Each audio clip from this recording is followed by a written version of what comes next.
Big boss Malayalam season 7 ലൈവിൽ നടന്നത്.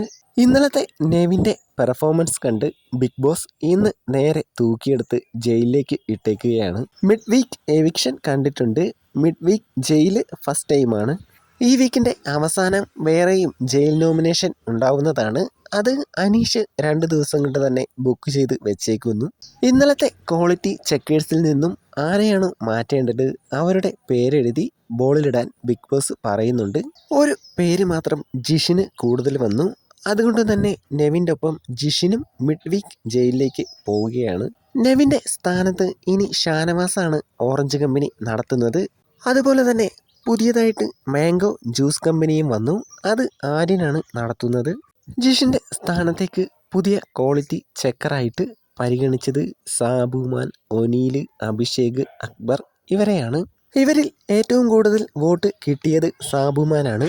അനുമോളും സാബുമാനുമായിരിക്കും ഇനി ക്വാളിറ്റി ചെക്കേഴ്സ്. ജിഷിൻ പോയത് കൊണ്ട് കാര്യമില്ല. ജിഷിനും സാബുമാനുമാണ് ക്വാളിറ്റി ചെക്കേഴ്സെങ്കിൽ അവർ അഡ്ജസ്റ്റ് ചെയ്ത് കണ്ണടച്ച് വിട്ട് കുറേ ബോട്ടിലുകൾ പാസ്സാക്കി വിട്ടേനെ. അനുമോൾ ചെയ്തതാണോ ജിഷിൻ ചെയ്തതാണോ ശരി? നിങ്ങൾ ആരുടെ ഭാഗത്താണ്?